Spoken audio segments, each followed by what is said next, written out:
Então os falsos profetas vão profetizar coisas ao contrário do que está escrito na palavra de Deus. Não é choro, não é emoção, não é sentir no coração o parâmetro para você ver se é um sonho de Deus, se é a palavra de Deus ou não. É você conhecer a palavra de Deus. Porque pessoas vão chorar, pessoas vão se emocionar, mas será que vai ser palavra de Deus? Vamos ver se está em concordância com o sonho de Daniel. Qualquer sonho, seja meu sonho, seja sonho que outras pessoas falarem, qualquer sonho que você ouvir, esse sonho vai ter que ter concordância de uma maneira ou outra com os sonhos do profeta Daniel. Com o sonho, né? Ele teve 4 visões e dessas 4, uma foi através de sonho. Vai ter que ter concordância com as visões. Vai ter que ter concordância com as visões de Zacarias. Mas como é que você vai saber se tem concordância ou não? Você tem que saber quantas visões Zacarias teve. Ah, ele teve 8. E qual é a finalidade das visões? Qual é o propósito dela? É preciso estudar. É preciso entender. O inimigo estuda a profecia e estuda os tempos. O inimigo sabe que vai acontecer. As pessoas não pensam. O inimigo é astuto. O inimigo é muito astuto. Quando você está estudando profecias de Apocalipse com Daniel, Zacarias, o inimigo já está com as contas todas feitas. O diabo já sabe de tudo. Pensa, o diabo não tem Espírito Santo, então ele não vai entender as profecias. Tudo bem, vai pensando assim, continua pensando assim. Quando o inimigo levanta um falso profeta, e um falso profeta poderoso, sempre essa pessoa que está sendo usada pelo inimigo, ela vai falar uma profecia, dá pra gente saber pela palavra de Deus que vai acontecer.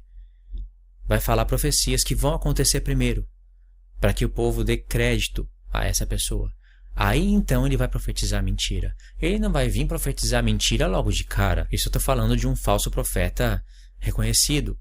Não vai profetizar mentira logo de cara, senão ninguém vai acreditar. Eu já tive sonhos que quando eu acordei, eram sonhos que envolvia nações, que envolvia pessoas, envolvia coisas proféticas. Eu disse, esse sonho não é de Deus.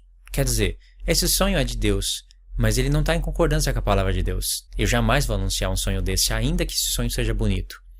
Você acha que Deus não vai pôr a gente à prova? Se Deus sabe que Ele vai dar sonhos pra gente, se Ele sabe que esses sonhos vai ser para edificar a vida das pessoas, não vai ser só visão de paz, não vai ser só arrebatamento secreto. Se Deus sabe que vai dar esses sonhos, Ele vai pôr a gente à prova.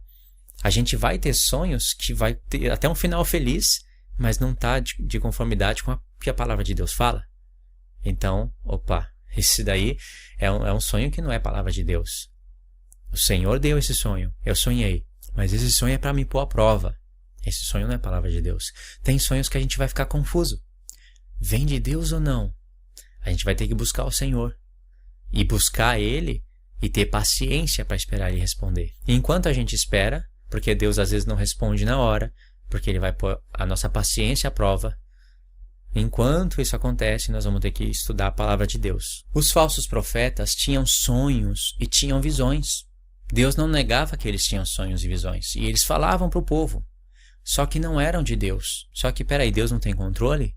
Deus poderia evitar que esses sonhos chegassem na mente das pessoas, desses falsos profetas.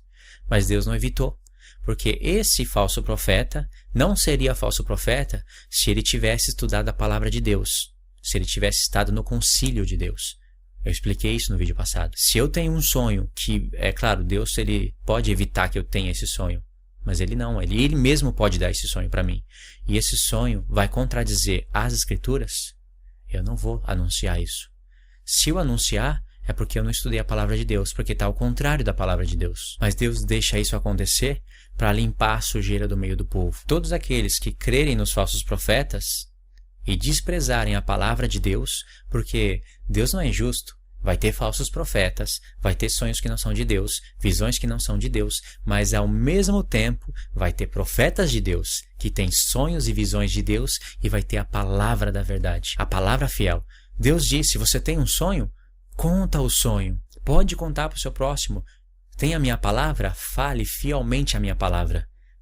Eu li isso no estudo passado, Deus relacionou. Você tem um sonho?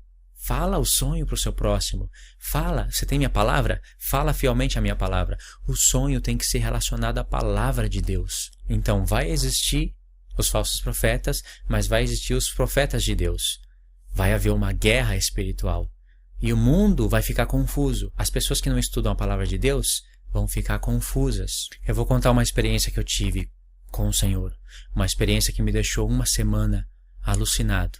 Eu não entendi isso a princípio, mas depois eu fui entender. Eu já contei isso para alguns irmãos, mas muitos não sabem disso. Mais ou menos 7 anos, eu congregava numa igreja, Assembleia de Deus. Eu não estudava a palavra de Deus. Tinha estudo bíblico, mas nem tudo era a palavra de Deus. Eu era do grupo de louvor, eu tocava, eu cantava, eu passava horas ensaiando, mas eu não estudava muito a palavra de Deus.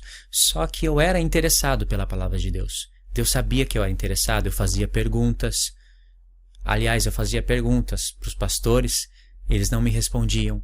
Eu ficava confuso. Ou seja, eu estava no meio desse movimento, né? É um movimento onde as pessoas buscavam a Deus, mas não buscavam a palavra de Deus. Hoje eu ainda tenho comunhão com esses irmãos, com alguns deles, outros foram ao Brasil. Aliás, um deles virou pastor. O pastor, que era pastor naquele tempo, é pastor até hoje. Eu já fui mandado embora dessa congregação por causa de crer em coisas diferentes. Praticamente, sabe, me desligaram, né? Queriam me desligar da obra e me desligaram. Então foram em casa, conversaram, né?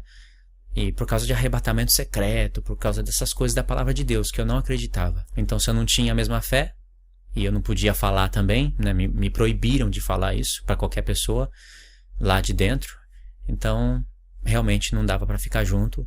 Eles me dispensaram da obra. Uma vez eu saí, aí eu voltei. A outra vez eu fui dispensado. Mas antes de tudo isso acontecer, aconteceu algo que, a partir dali, começou a mudar muita coisa na minha vida. Eu lembro até hoje. A gente estava na hora do louvor, eu estava tocando violão e estava cantando. Sabe aquela música do Ministério Apacentar? Eu não sei o nome da música, faz tempo já, eu não canto mais. Mas a gente cantava essa música. Tem uma parte da música que canta aleluia, aleluia, se estende. Eu não sei o nome da música, mas a música era mais ou menos assim, sabe? Se o mar me submergir a sua mão, me traz à tona pra respirar. É essa daí, sabe? Me faz andar sobre as águas. Aí tem uma parte da música que fica aleluia,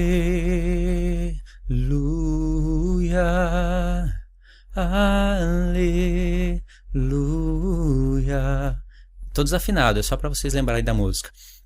Aí essa parte se estende. Aí a gente estava cantando e de repente um som de trombeta explodiu. Verdade mesmo, explodiu.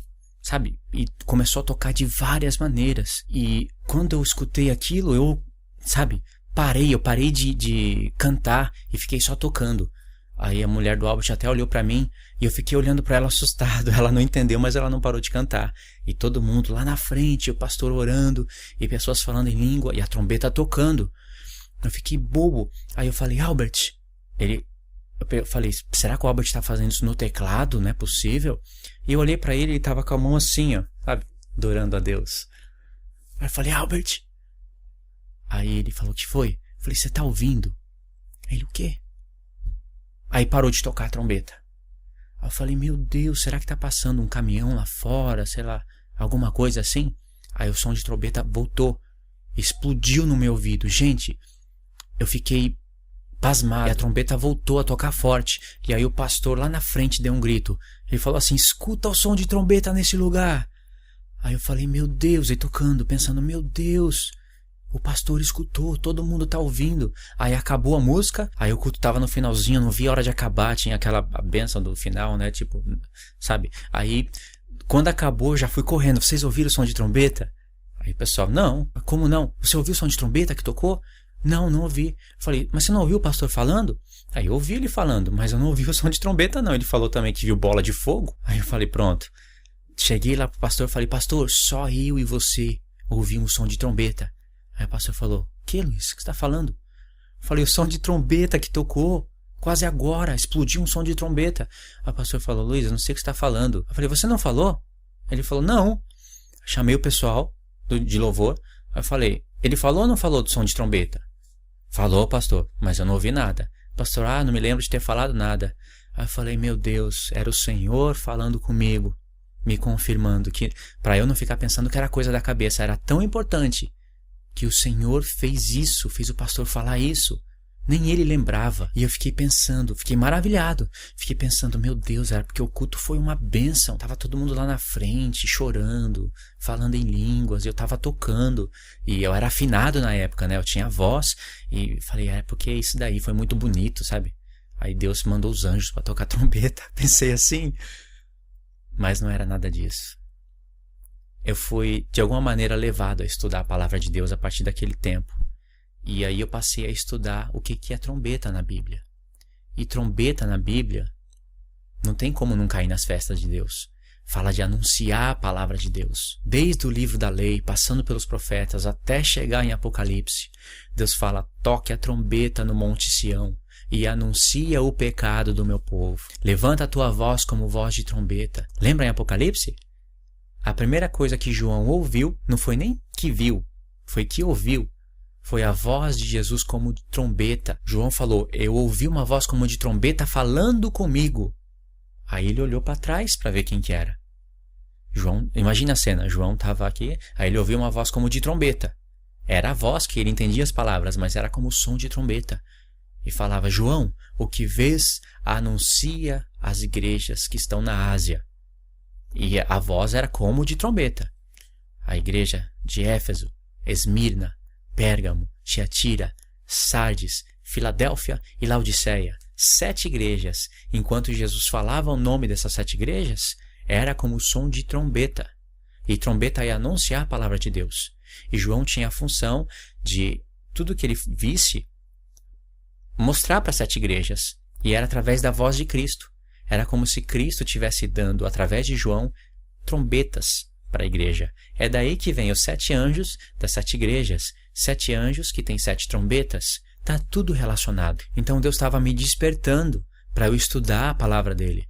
Para eu poder ter voz como de trombeta. E o som de trombeta que eu ouvi foi nítido. Foi tão nítido como a minha voz que eu ouço agora. Depois disso eu tive outras experiências com Deus. Tive mais uma experiência que eu chorei muito. Muito mesmo. Mas isso vai ficar para um próximo vídeo. O vídeo já está muito longo. E se você não assistiu ainda o vídeo que eu indiquei, assista ao vídeo. Esse vídeo vai fazer muito mais sentido se você assistir o primeiro. Eu estou falando isso porque Deus está despertando um povo. Deus está interessado em levantar as suas testemunhas. Mesmo nesse mundo todo confuso, em meio à confusão, Deus vai derramar da sua chuva. Vai começar a despertar o seu povo. Para começar a buscar a Deus. Para começar a pedir a chuva serôdia no tempo certo. Para começar a se humilhar diante do Senhor. Não somente estudar a palavra da profecia. Não somente isso, mas também chorar diante do Senhor. Se humilhar diante dele. Buscar ele com sacrifício da tarde e da manhã.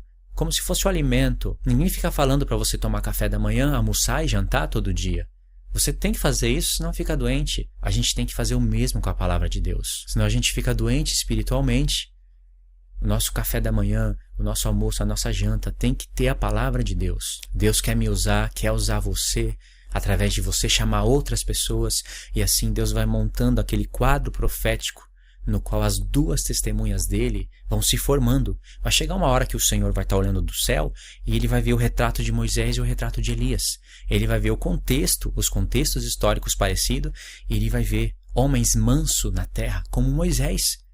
Homens com o mesmo espírito de Elias, que desafia os falsos profetas. Elias não desafiava os falsos profetas. Teve medo da meretriz, mas desafiou os falsos profetas. E Deus vai começar a ver isso. E ele vai começar a derramar a sua chuva, a mandar chuva copiosa. Amém, irmãos? É esse o meu desejo. É isso que eu quero para a igreja de Deus. Todo mundo buscando o Senhor. Não precisa ser num templo, sabe? Tem pessoas que acham que tem que buscar Deus no templo, no salão, tem que estar ali, obedecendo o sistema. Tem pessoas que acham que isso é buscar Deus. Tem pessoas que acham que buscar Deus é sair do sistema, é estar fora do templo. Todo mundo que está no templo está perdido por causa do sistema evangélico, então o sistema agora é outro sistema, é fora do templo. Tem pessoas que acham que é assim que busca Deus. Mas quem busca Deus adora Ele em espírito e em verdade, seja no templo, seja fora do templo.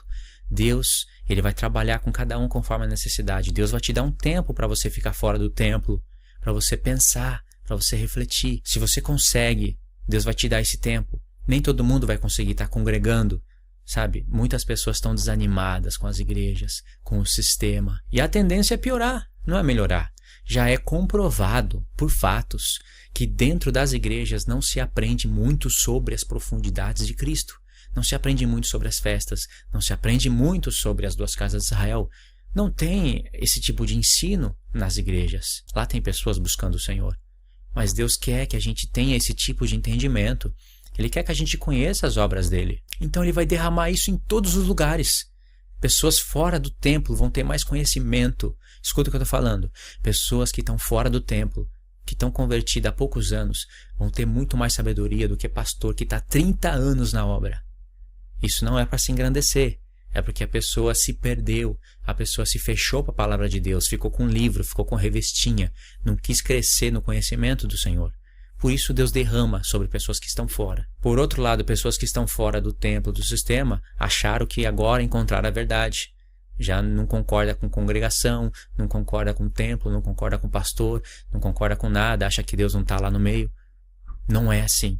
Deus quer que a gente tenha uma mente calibrada, equilibrada. Deus quer que a gente busque a Ele. Deus quer que a gente esteja junto com os irmãos, sim. Seja em casa, seja em um local. É preciso de um local. Se você for estudar e analisar, vai precisar mesmo de um local, de um horário determinado. Vai precisar de tudo isso. O problema é que já é comprovado que o sistema antigo, do jeito que as pessoas estavam indo, o reino não avança, sabe? As pessoas não estão aprendendo muito sobre Cristo. Eu preciso de outros irmãos. Se eu não tiver com outros irmãos, coitado de mim. Eu aprendi muito mais fora da igreja do que dentro, sobre a palavra, sobre o tempo profético. Mas a própria palavra me diz que eu tenho que estar com os irmãos. Eu tenho que ter um lugar, eu tenho que ter pessoas. Ninguém pode ficar sozinho. Por que você vai buscar o Senhor sozinho? Por que você vai fazer tudo sozinho? Eu quero estar com irmãos que pensam assim como eu, que têm esse desejo que eu tenho. Eu sei que eu não vou poder congregar com todo tipo de igreja. Não vai dar certo. Mas eu tenho que, de alguma maneira, nem que se for pela palavra de Deus, despertar isso nas pessoas. E eu sei que Deus vai fazer isso. Deus já está fazendo isso. Amém, irmãos? É esse o meu desejo, é isso que eu tinha para falar. Eu queria que vocês compartilhassem esse vídeo, eu queria que vocês dessem joinha no vídeo, se inscrevessem no canal. De alguma maneira, sabe, ajudar. Deus abençoe a sua vida. Que Ele te dê discernimento, sabedoria na palavra e comunhão com o Espírito do Senhor. Intimidade com o Senhor. Não somente estudo, não somente buscar Deus em monte, em oração, mas as duas coisas fazem parte de buscar a Deus, a palavra de Deus. Amém? Deus abençoe, então. Fique na paz de Cristo.